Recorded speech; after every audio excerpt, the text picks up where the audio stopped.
প্রকৃতি আমাদেরকে অনেক দিচ্ছে, আমরা প্রকৃতির প্রতি বিরূপ।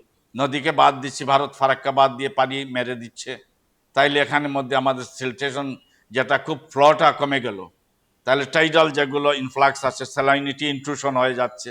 পুঁজিবাদীদের একটা প্রচার প্রপাগান্ডা, নাইলে তো এতদিনে তারা বলছে খুব দ্রুত 30-40 বছরের মধ্যে বাংলাদেশের 1/5 of the total coastal area would be submerged. তো এখন তো হয়ে গেছে 40 বছর আমার সেই পিএইচডি হাইপোথেসিস মানে প্রেজেন্ট করার, কিন্তু দেখা যাচ্ছে যে আমরা ল্যান্ড গেইন হচ্ছে। স্যার, আপনি একটা প্রসঙ্গক্রমে মনে পড়ে গেল যে আপনি একসময় একটা প্রেডিক্ট করেছিলেন যে বাংলাদেশ কখনো ডুববে না। এটা নিয়ে যদি একটু বলেন ছোট করে।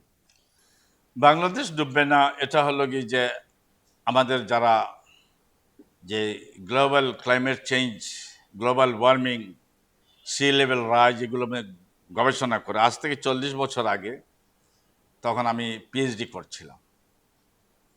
তো আমার একটা হাইপোথেসিস ছিল, keeping pace with the rising sea level our land mass is also increasing, and due to tectonical upliftment and continuous siltation in the deltaic region, very soon it is not imminent submersion of the coastal land. তো এইরকম আমার hypothesis ছিল। প্রথমে তাদের hypothesis দিয়েছিল এই যে Woods whole অশেনোগ্রাফিক centre America.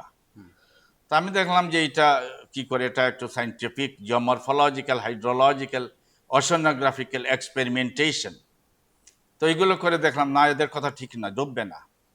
Keeping pace with the হ্যাঁ, তো গ্লোবাল ওয়ার্মিং তো হচ্ছে, এটা তো খালি যে মানুষের এমিশনের জন্য, এটা পলিটিক্স, যে পুঁজিবাদীদের একটা প্রচার প্রপাগান্ডা। নাইলে তো এতদিনে তারা বলছে খুব দ্রুত 30-40 বছরের মধ্যে বাংলাদেশের 1/5 of the total coastal area would be submerged.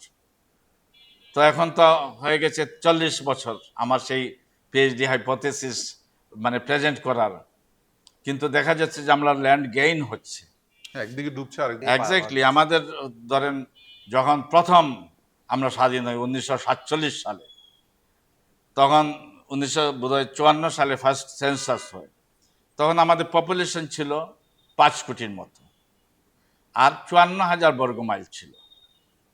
আমরা যখন স্টুডেন্ট 70-এর দশকে, তখন আমাদের ছিল 56,000 বর্গমাইল।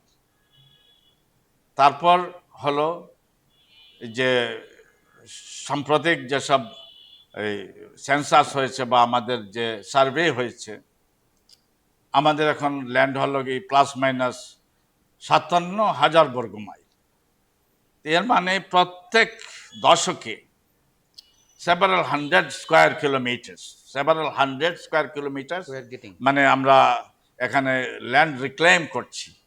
বাংলাদেশ দক্ষিণ দিকে এগিয়ে যাচ্ছে, কন্টিনেন্টাল শেলফ শ্যালো এখানে সিলটেশন হয়ে through deltaic building offshore islands তৈরি হচ্ছে, পরে এগুলো মার্জ হয়ে যাচ্ছে, and our southernly march is on progression. We are getting land. এটা সাইন্টিফিক্যালি এস্টাবলিশড। তো আমাদের যেটা ডুবে গেলে তো ভূমি কমে যাওয়ার কথা।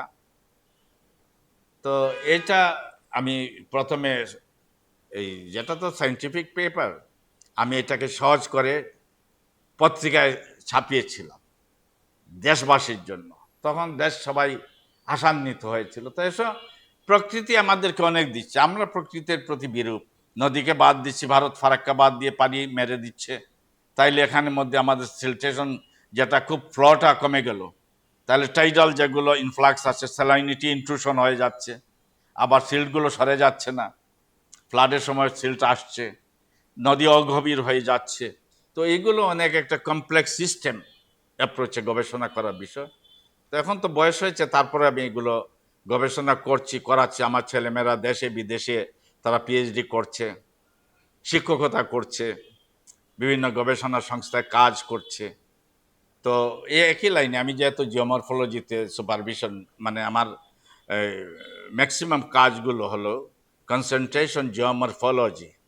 My subject deals with the studies of the surface configuration